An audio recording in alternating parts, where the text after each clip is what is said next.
அனைவருக்கும் வணக்கம்.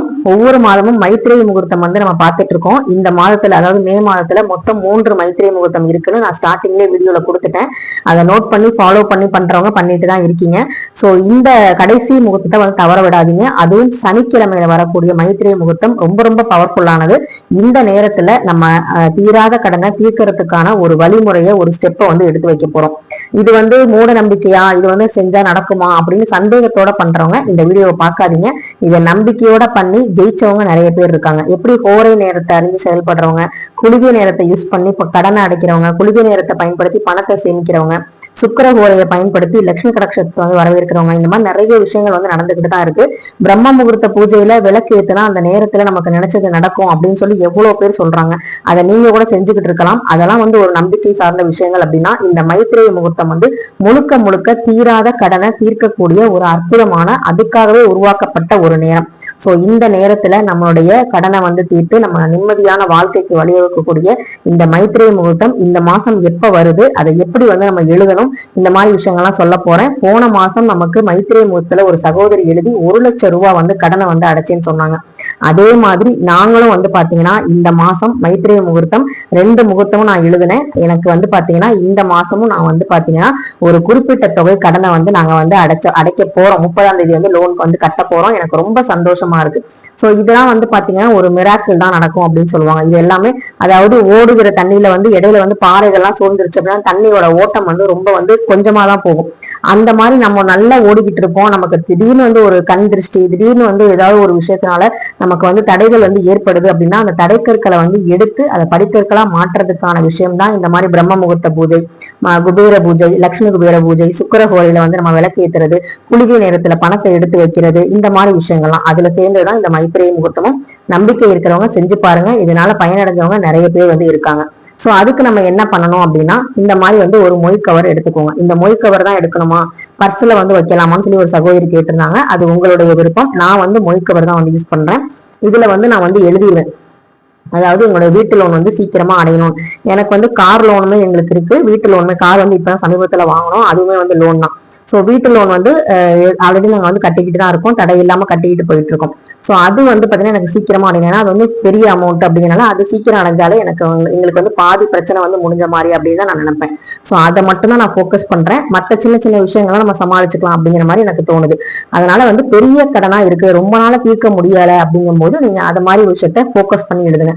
இப்ப நீங்க 2-3 பேர்ட்ட வந்து கடன் பட்டிருக்கீங்க அப்படின்னா அந்த 2-3 பேருக்குமே தனித்தனியா வந்து நீங்க மொழிக்கவர்ல அவங்களுடைய பேரை எழுதி, இந்த நபருக்கு என்னுடைய கடன் வந்து சீக்கிரமா தீரணும்னு சொல்லி எழுதிக்கோங்க இந்த மொய்கவர் மேலேயே. அதுக்கப்புறம் வந்து பாத்தீங்கன்னா இதுல வைக்கக்கூடிய பொருட்கள் என்ன அப்படின்னா, இந்த பிரிஞ்சி இலை முக்கியமா வேணும். இந்த பிரிஞ்சி இலை நான் எழுதியிருக்கேன் பார்த்தீங்களா, டேட்டோட எழுதியிருப்பேன் போட்டு. அதே மாதிரி பின்னாடி எழுதியிருப்பேன். ஒரு சகோதரி கேட்டிருந்தாங்க, இது ஃபுல்லா வந்து எழுதுனதுக்கு அப்புறம் என்ன பண்ணணும்னா திருப்பி வந்து நம்ம வந்து பின்னாடியும் எழுதலாம். இந்த இலை வந்து ரொம்ப வந்து உடையாம நெளியாம, அதாவது வந்து ரொம்ப வந்து பாதிப்பு இல்லாம இருக்கணும். முழு இலையா இருந்தா நல்லது. இந்த மாதிரி வந்து இலையை வந்து நம்ம எடுத்துட்டு இதுல வந்து நான் வந்து எழுதியிருக்கேன். ஜெல் பென்ல எழுதினீங்கன்னா உங்களுக்கு வந்து அழியாது, அப்படியே வந்து இருக்கும். பாத்தீங்கன்னா இப்படி இருக்கும். சோ இதை வந்து எழுதி முடிச்சதுக்கு அப்புறம் இந்த இலை வந்து தீர்ந்து போயிடும் இல்லையா, எழுத முடியாத இடம் இருக்காது. அப்ப நம்ம என்ன பண்ணோம்னா கடைசியா தீர்ற போது அந்த இலையை வந்து நம்ம வந்து விளக்குல வந்து காமிச்சு எரிச்சு தண்ணீரை கரைச்சி செடிகளுக்கு வந்து ஊத்திடலாம். அடுத்து வந்து எழுதும் போது புது இலையா வந்து எடுத்துக்கலாம். சோ நீங்க வந்து அந்த கடனை பத்தின விஷயத்த பிரபஞ்சத்துக்கிட்ட பதிய வச்சுட்டீங்க. நீங்க வந்து உங்க வேலையை பார்க்க ஆரம்பிக்கலாம். அதுக்கான உழைப்பையும் நம்ம கொடுத்துக்கிட்டே இருக்கணும். சும்மா வந்து இலையை மட்டும் நாங்க எழுதி வச்சுட்டு உட்கார்ந்து இருக்கல. இதுக்கு நான் சொல்லிக்கிறேன், இலையை எழுதி வச்சுட்டு இது நடக்கணும், சீக்கிரமா நடக்கணும். யாராவது வந்து எங்க கெட்ட எண்ணத்துல வந்து இதை நாங்க நல்லா இருக்கக்கூடாதுன்னு நினைச்சு திருஷ்டி மாதிரி ஏதாவது பண்றாங்க, எங்களுக்கு வந்து கண் திருஷ்டி அதிகமா இருக்குன்னா அதை வந்து நீ தடுத்து இந்த நேரத்துல நான் நம்பிக்கையா எழுதுறேன், சீக்கிரமா இந்த கடனை வந்து அடைச்சு கொடுன்னு சொல்லி நான் பிரபஞ்சத்துக்கிட்ட சொல்ற ஒரு பிரபஞ்சத்துக்கிட்ட பேசுற ஒரு மொழியாவும் அந்த நேரமாவும் நான் இந்த மைத்திரை முகூர்த்தத்தை எடுத்துக்கிறேன். சோ அந்த பிரிஞ்சலை எழுதிட்டு இந்த கவர்ல நம்ம வந்து பச்சை கற்பூரம், ஏலக்காய், அதுக்கப்புறம் கிராம்பு, இது 3ஐயும் வந்து நம்ம வந்து அதை போட்டுருணும். இதெல்லாம் போட்டுட்டு நம்ம வந்து ஒரு குறிப்பிட்ட தொகை, இப்ப அமௌண்ட் இவ்வளவு இருக்குன்னு வச்சுக்கோங்களேன். என்னை மாசம் இது மாதிரி போட்டிருப்பேன். ஒரு நாள் வந்து 500 ரூபாய் போட்டிருப்பேன், 100 ரூபாய் போட்டிருப்பேன். என்னால எவ்வளவு முடியுதோ அதை போடுவேன். சோ ஏன்னா நம்ம வந்து லோன் வந்து கட்டிக்கிட்டு தான் இருக்கோம். இருந்தாலுமே வந்து நமக்கு சீக்கிரமா அதை அடையணுங்கிறனால ஒரு 100 ரூபாயாவது நம்ம எடுத்து, இல்ல ஒரு 10 ரூபாயாவது எடுத்து இந்த கவர்ல வச்சுட்டு இந்த பிரிஞ்சி இலைய, இந்த இதெல்லாம் வந்து பட்டை, கிராம்பு, ஏலக்காய் இதெல்லாமே நம்ம வச்சிடணும். பச்சை கற்பூரம் இதெல்லாம் போட்டுடணும்.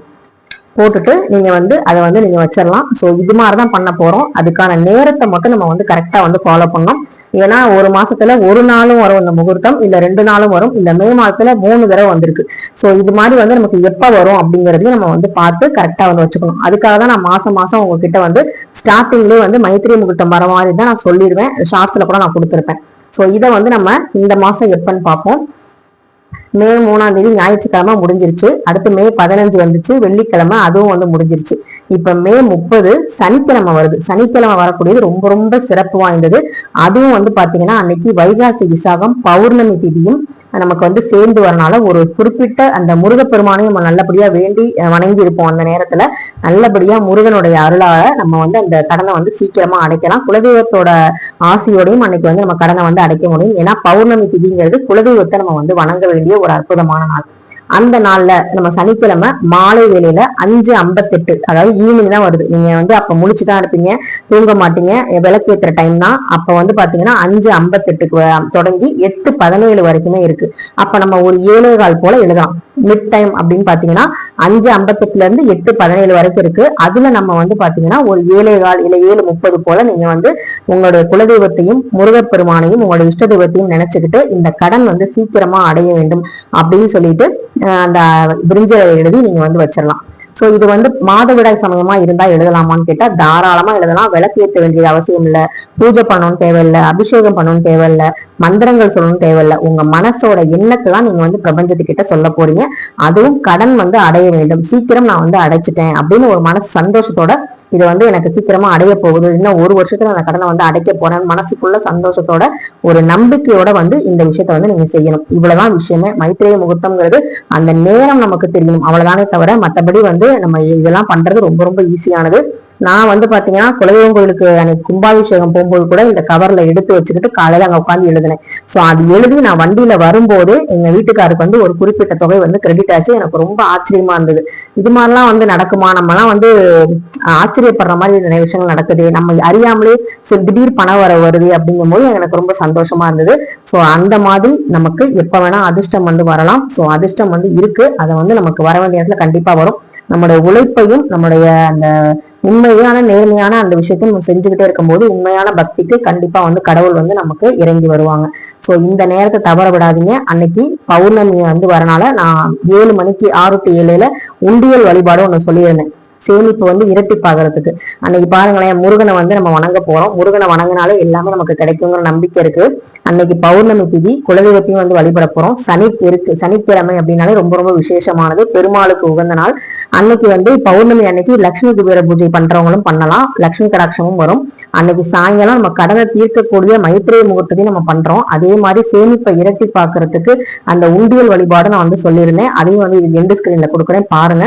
சோ இந்த மாதிரி எல்லா விஷயங்களும் நம்ம பண்ற ஒரு அற்புதமான நாளா இந்த சனிக்கிழமை மே 30 வைகாசி விசாகம் வந்து வருது. இந்த நாளை நீங்க தவற விடாம கண்டிப்பா உங்க கடனையும் தீர்த்துக்கலாம், சேமிப்பையும் இரட்டிப்பாக்கலாம். இந்த நேரத்தை தவற விடாதீங்க. பீரியட்ஸா இருந்தாலும் பூஜை ரூமுக்குள்ள போகாம நீங்க இது ரெண்டையுமே செய்யலாம். உண்டியல் வழிபாடையும் செய்யலாம், சந்திரனை வழிபாடுறதுக்கு நம்ம வந்து அங்க பிரபஞ்சத்துக்குள்ளதான் இருக்கோம், நம்ம வந்து அங்க தாண்டி எல்லாம் போக முடியாது.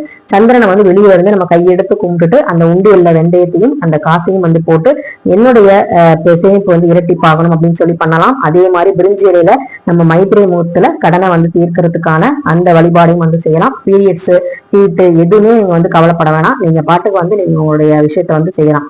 ஸோ இந்த வீடியோ உங்களுக்கு பயனுள்ளதா இருந்தா கண்டிப்பா லைக் பண்ணுங்க, ஷேர் பண்ணுங்க, மறக்காம சப்ஸ்கிரைப் பண்ணுங்க. உங்களுக்கு மைத்திரை முகூர்த்தத்தில் நடந்த மிராக்கள் ஏதாவது இருந்தா கண்டிப்பா கமெண்ட்ல சொல்லுங்க, அது மற்றவங்களுக்கும் வந்து மோட்டிவேஷனா இருக்கும். நன்றி, வணக்கம்.